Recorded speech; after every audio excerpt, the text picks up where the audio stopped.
Gənclik şəhər adlanır. Gənclik şəhər adlanır. Mən də bura gələndə gəncləşirəm, çox gəncləşirəm. Çünki 25 il bundan əvvəl burada işləmişəm və 25 il bundan əvvəl işlədiyim, gördüyüm, tanış olduğum, dost olduğum dostlarımı, qardaşlarımı görəndə görürüm, onlar da heç dəyişmir. Elə də onlar da gənc qalır. Var olun, həmişə belə gənc olasın. Və bugün Sabir Sarvanın tədbirinə dəvət olunduğum üçün, dəvət təşkilatçılara çox böyük təşəkkür bildirəm, minnətdarlığımı bildirəm. Əlbəttə, bu nə üçündür deyirsiniz bu təşəkkür, bu minnətdarlıq? Şairi xatırlamaq, şairə böyük ehtiram göstərmək hər birimizin borcumuzdur. Və mən isə bir dost kimi, mənim dostum, elə gənclik illərimin dostu.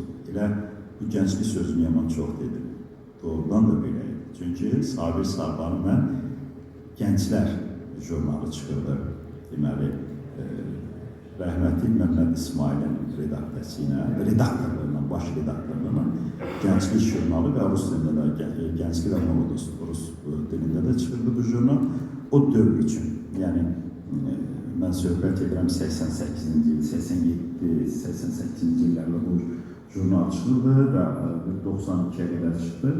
O dövrün özü üçün çox belə demokratik düşüncə, dövlətçilik düşüncəsi, milli məfkurə, Azərbaycan təkcə poeziyasını yox, Azərbaycan düşüncəsini, Azərbaycan mentalitetini, siyasi baxışları çox açıq şəkildə ifadə edən bir qəzet idi, Sovet jurnalı idi. Sovet dövründə çox çətin idi bir məsələn. Azərbaycan, milli Azərbaycan bayrağının o dövrdə həm jurnalda getməsi və o jurnalda işləyən gənclərdən biri də Sabir Sarvan idi.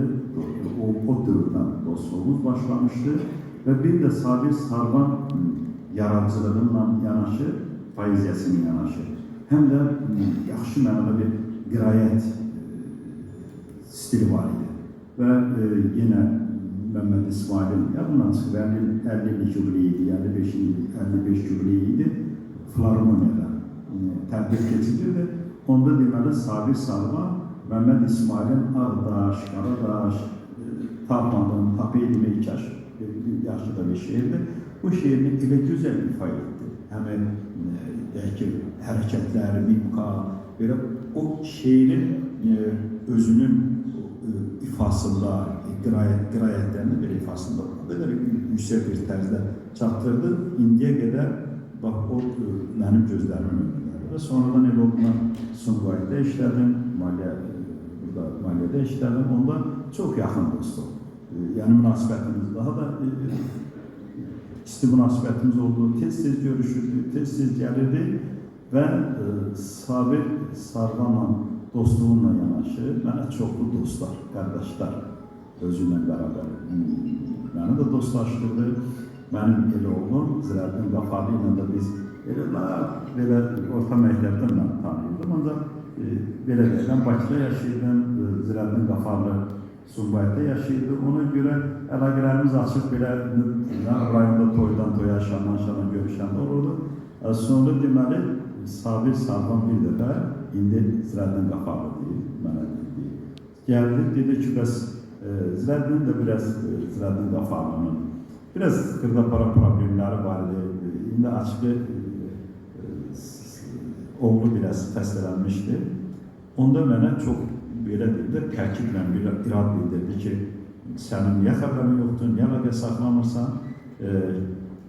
Sonra elə oldu Zirəddinlə də. Zirəddin niyə görə deyirəm? Şaibət həmişə adına çağırdı. Zirəddinlə də dostlaşdıq və sonra elə oldu ki, bir də gördüm, Sabir müəllim gəlibdir, mənə bir şeir oxuyur. Deyir, sən dünən neynimsən Zirəddin Qafarlıya, deyirəm heç nə. Deyir, onda qulaq. Deyir, aydın elə olub, saat 10 demişdim, 11'ə qaldı. Yenə növbəti hüzurundayam, saat 10 demişdim, 11'ə qaldı. Çox gözəl də bir şeydir. Sən deyir, ondan 11'ə qədər onu saklayıbsan, baxayım, bax, Sumqayıtın qabağında dura biləcəksən, adını yazıb şeylə. Sonra elə oldu ki, Sabir müəllim bu saat 10 demişdim, 11'ə qaldı ilə bağlı.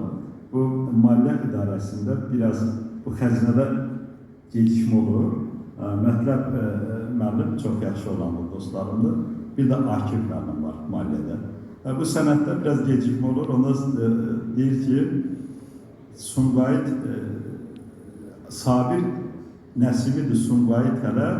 Bunlar nə xahiş bilir, nə də ki tələb. Bu iş yaman gərginə düşür. Bu iş ay mətləb. Niyə bu iş Akifə qaldı? Biraz yaxşı əzbər yanımda qalmayın. Elə o sizin qaldığınıza da işarə verək oldu. Çox